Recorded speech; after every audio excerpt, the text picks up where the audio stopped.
Hello दोस्तों, कैसे हैं आप लोग। उम्मीद करते हैं आप लोग ठीक होंगे और जो भी हम वीडियो बना रहे हैं आप लोग को अच्छी तरह से समझ में भी आ रहा होगा। आज देखिए, आज हम लोग नया चैप्टर स्टार्ट करने जा रहे हैं 11, जिसको हम डिफरेंशिएशन और हिंदी में अवकलन बोलते हैं। देखिए, ये जो चैप्टर है बहुत इंपॉर्टेंट चैप्टर है, बहुत इंपॉर्टेंट। यानी ये इतना इंपॉर्टेंट है, 12th में केवल डिफरेंशिएशन और इंटीग्रेशन पढ़ना है, ठीक है ना। डिफरेंशिएशन और इंटीग्रेशन, इसको हम ऐसे डिनोट करते हैं, ठीक है ना। 12th में पार्ट 2 जो है, पार्ट 1, ये तो पार्ट 1 है, लेकिन 12th पार्ट 2 में केवल यही पढ़ना है, डिफरेंशिएशन और इंटीग्रेशन। अगर आपको डिफरेंशिएशन नहीं आएगा तो इंटीग्रेशन श्योर है कि 100% है कि नहीं आएगा। तो इसलिए इस चैप्टर पर थोड़ा ध्यान दीजिएगा, अच्छी तरह से समझिएगा। जो भी हम बताएंगे पूरा विदाउट मतलब समझ लीजिए कि जो आप लोग का डाउट है वो बिल्कुल थोड़ा सा भी नहीं हम होने देंगे। तो इसलिए डिफरेंशिएशन को आप अच्छी तरह से देखिएगा। इसी को हम लोग बोलते हैं कैलकुलस, ठीक है ना। कैलकुलस से बहुत ज्यादा आपका क्वेश्चन आता है, लगभग आपका 40-60 नंबर का ये आपके एग्जाम में डिफरेंशिएशन से पूछता है। तो इस पे थोड़ा विशेष आप ध्यान दीजिए। और आज हम स्टार्ट करने जा रहे हैं डिफरेंशिएशन। तो देखिए, तो सबसे पहले इसको मिटा देते हैं और सबसे पहले आपको फॉर्मूला कुछ याद करना होगा, ठीक है। यहाँ हम फॉर्मूला, कुछ फॉर्मूलास है, ठीक है। इसका हम ट्रिक भी बताएंगे, सब कुछ बतलाएंगे, बस ध्यान से आप देखते रहिए। पहला नंबर d/dx sin x, ठीक है। दूसरा नंबर d/dx cos x, हम पहले लिख देते हैं। तीसरा number d/dx tan x, d/dx cot x, d/dx sec x, d/dx cosec x। ये 6 फॉर्मूला आपका है। अब ये 6 फॉर्मूला आपको अच्छी तरह से याद होना चाहिए। अगर इसमें से कोई भी फॉर्मूला आपको याद नहीं होगा तो फिर समझ लीजिए कि आपको ये दिक्कत करेगा, ठीक है। तो इसलिए फॉर्मूला को आप अच्छी तरह से याद कर लीजिएगा, उसके बाद से इसको बनाइएगा। वैसे भी हम ट्रिकली मेथड बताएंगे। सबसे पहले देखिए, d/dx sin x ये होता है cos x, d/dx cos x ये होता है sin x। समझ में आ रहा है। इसका ठीक उल्टा ये और इसका ठीक उल्टा ये, क्लियर। d/dx tan x ये होता है sec square x। ध्यान से समझिएगा। d/dx cot x तो ये होता है minus cosec square x। d/d, यहाँ ध्यान से समझिएगा। इस पार्ट में यहाँ तो आप लोग को कोई दिक्कत नहीं होगा, लेकिन यहाँ थोड़ा दिक्कत होगा। d/dx यहाँ पे d/dx sec x, तो d/dx sec x, तो sec x का फॉर्मूला अगर आपको लिखना हो तो कैसे आप लिखिएगा, ध्यान से समझिएगा। वैसे तो हम फॉर्मूला बताएंगे, याद कर सकते हैं। यहाँ देखिए sec x, इसमें देखिए कोई फॉर्मूला है ना। यहाँ 2 सेक है, एक सेक तो यहाँ हो गया, तो एक सेक तो बचेगा ना, और एक सेक बचेगा। ये किसका फॉर्मूला था, tan का ना था, तो यहाँ पे बस एक tan लगा दीजिए। समझ में आया। उम्मीद करते हैं कि समझ में आया होगा। अब इसको मेरे को बताने की जरूरत नहीं है। देखिए फॉर्मूला में कौन सा आ रहा है, माइनस में आ रहा है, लगा देंगे यहाँ माइनस। कोसेक एक्स है, कितना कोसेक है, 2 है, तो हम एगो कोसेक एक्स लिख देंगे। अब देखिए ये किसका फॉर्मूला है, कॉट का, लगा दीजिए यहाँ कॉट एक्स। समझ में आया। तो ये था आपका फॉर्मूला। तो ये तो आपका मात्र 6 फॉर्मूला है, तो उम्मीद करते हैं कि बहुत अच्छी तरह से समझ में आ गया होगा। लेकिन इसमें कुछ ट्रिक और हम डालते हैं, ध्यान से समझिएगा।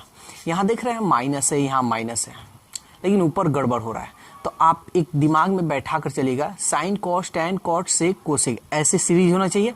तब क्या, plus minus plus minus plus minus plus minus, यहाँ माइनस नहीं ना है, यहाँ अब माइनस दे दीजिएगा। समझ में आया। यानी d by d x sin x cos x, d by d x cos x minus sin x, d by d x tan x d by d x tan x sec x और x d by d x cot x minus cosec square d by d x sec x into tan x d by d x cos x minus cos x into cos x. ये formula हो गया। अब एक और formula होता है जो बहुत इंपॉर्टेंट फॉर्मूला है, ये D by d x x के पावर एन। ये एन का क्या है, ठीक है ना, एन क्या है तो समझिए, एन एक संख्या है, वेयर यहां लिखते हैं समझने के लिए आपको, where N is number, N क्या है, एक संख्या है, ठीक है। तो देखिए अगर मान लीजिए किसी का पावर 6 7 8 कुछ भी हो तो इसको कैसे लिखेगा, ऐसे हो तो एन बगल में एक्स और एक कम कर दीजिएगा तो एन माइनस 1, ठीक है ना। तो ये तो हो गया। अब कुछ इसमें छोटी मोटी बातें हम कुछ बताते हैं। ये डी क्यों लिखा जाता है ये समझिए। डी का मतलब होता है डिफरेंशिएशन, ठीक है, डिफरेंशिएट, डी का मतलब होता है डिफरेंशिएट। ये एक्स यहाँ एक्स ये क्या है, तो देखिए यहाँ sign x d by d x sin x, तो यहाँ जो एक्स है यहाँ नीचे दिखाई दे रहा है, एक्स दिखाई दे रहा है ना। तो कुछ इसमें भी हम बात बता दे रहे हैं।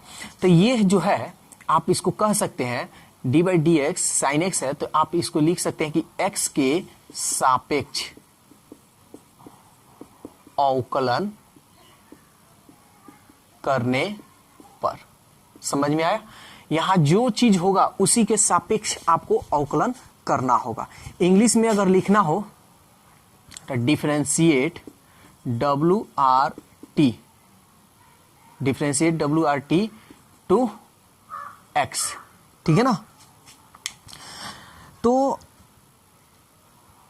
अब ध्यान दीजिएगा, differentiate W R T X. तो अब ध्यान दीजिएगा, अब आपको इंग्लिश में लिखना चाहे हिंदी में लिखे, कोई भी तरीका से आप लिख सकते हैं। लेकिन एक चीज देखिए, यहां ध्यान से समझिएगा, डिफरेंशिएट अवकलन करने पर W with are respect T2, तो ये 2 आप मत डालिएगा भूलकर, ठीक है ना। तो डिफरेंशिएट WRT x यानी x के सापेक्ष अवकलन करने पर, समझ में आ गया। क्वेश्चन इस पे बताएंगे तो क्लियर हो जाएगा। अब एक और फॉर्मूला होता है, ठीक है, लास्ट ये फॉर्मूला हम लिखवाएंगे, अब फॉर्मूला नहीं लिखवाएंगे, अब पहले हम एग्जांपल दे देंगे उसके बाद। अब ध्यान दीजिए, जैसे मानकर चलिए डी बाई डी एक्स और यहां हम लिख देते हैं कांस्टेंट। कांस्टेंट का मतलब समझते हैं, कांस्टेंट का मतलब पहले ये इसका मान लिख दिए 0। कांस्टेंट का मतलब क्या हुआ, 0 1 2 3 4 5 6 डैश डैश इंफिनिटी, यानी कांस्टेंट का मतलब नंबर, ठीक है ना। कांस्टेंट का मतलब नंबर। जैसे थोड़ा सा देख लीजिए, जैसे मान लीजिए डी बाई डी एक्स 7, इसका मान क्या होगा, तो सीधा आप इसका मान क्या लिखिएगा 0। डी बाई डी एक्स 1000, इसका मान क्या लिखिएगा सीधा 0। यानी कोई भी संख्या यहां पे हो, संख्या के साथ चर नहीं होना चाहिए, ठीक है, केवल संख्या हो। अगर केवल संख्या हो तो क्या मान रखिएगा आप 0। समझ में आ गया। तो ये कुछ आप लोग का स्टार्टिंग चैप्टर का 11th यानी 11 चैप्टर है डिफरेंशिएशन, जिसको हिंदी में अवकलन बोलते हैं। ये 7 और 1 8, ये 8 फॉर्मूला आपको अच्छी तरह से याद कर लेना है, ठीक है ना। अब इसको हम लोग कैसे डिफरेंशिएट करते हैं, थोड़ा 1-2 एग्जाम्पल हम आप लोग को बतला दे रहे हैं। चलिए देखिए, एग्जाम्पल हम एक नंबर दिए हैं, देखिए घबराना नहीं है, एकदम स्लोली और एकदम डीपली हम समझा कर ले चलेंगे, थोड़ा सा भी आपको डाउट हम नहीं होने देंगे, ठीक है। देखिए ये कह रहा है 4x को x के सापेक्ष अवकलन कीजिए या फाइंड द डिफरेंशिएट 4x, ऐसे भी इंग्लिश में दे सकता है। तो सबसे पहले आपको इसको मानना होगा, late y equal to 4x, ठीक है ना। अब चाहे तो आप इसको हिंदी में लिखें, यहां चाहे इंग्लिश में यहां लिख सकते हैं, चूंकि दोनों तरफ x के सापेक्ष अवकलन करने पर both side differentiate WRTX with respect to, full form हो गया। तो ज्यादातर हम लोग इंग्लिश ही यूज करते हैं, ये हिंदी बहुत कम यूज करते हैं, ध्यान से समझिएगा। तो y इक्वल टू 4x लिख दीजिए, लिख दिए। डिफरेंशिएट कर रहा है तो d बाई डी, डिफरेंशिएट को हम d लिखते हैं तो d बाई डी लिख दिए, ठीक है ना। किसके सापेक्ष? x के, तो नीचे हम क्या लिखेंगे? x। समझ में आया? अब इसको थोड़ा अच्छा से लिख देते हैं, dy बाई dx। और ध्यान दीजिएगा, इसी dy बाई dx को, इसी dy बाई dx को हम क्या बोलते हैं? डिफरेंशिएशन। डिफरेंशिएशन यानी अवकलन। समझ में आया? dy बाई dx को हम क्या बोलते हैं? अवकलन यानी डिफरेंशिएशन। तब देखिए, जो कांस्टेंट है उसको बाहर निकालना है, 4 अंक है ना, तो बाहर निकाल लीजिए, dx बाई dx। समझ में आया? और एक और फॉर्मूला आप याद कर सकते हैं, dx बाई dx का मान होता है 1। और याद नहीं करना चाहते तो dx से dx करिए तो क्या बच जाएगा? 1 बच जाएगा।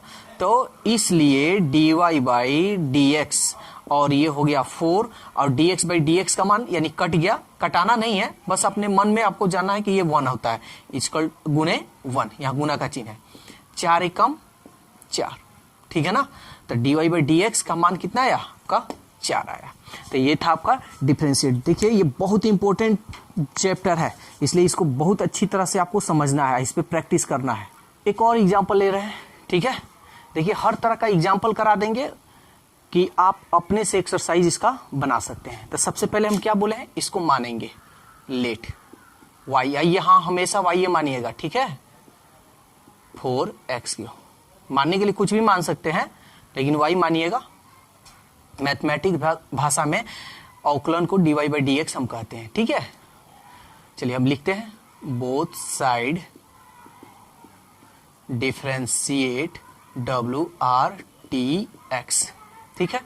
चलिए करते हैं, dy by dx equal to d by dx, x के सापेक्ष कर रहे हैं तो x, 4x3।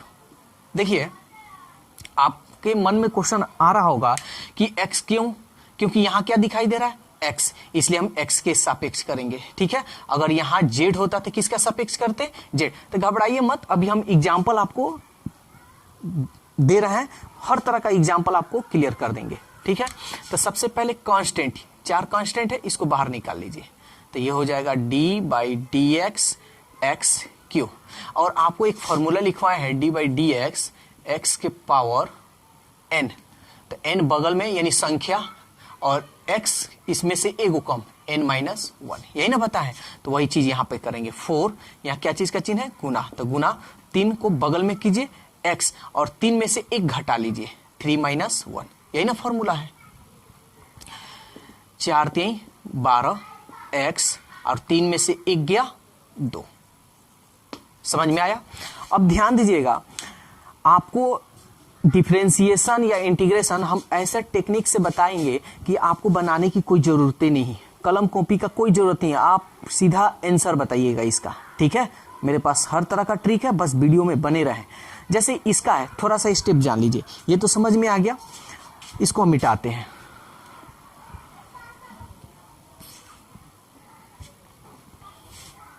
थोड़ा देरी के लिए यहां समझिए। 4 D by d x x3 है ना।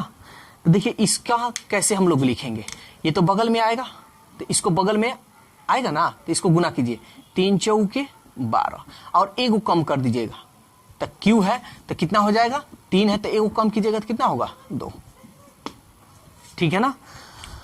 तो आज हम आप लोगों को डिफरेंशिएशन पे मात्र 2 ही क्वेश्चन दे रहे हैं, 2 ही एग्जाम्पल हम बताएं।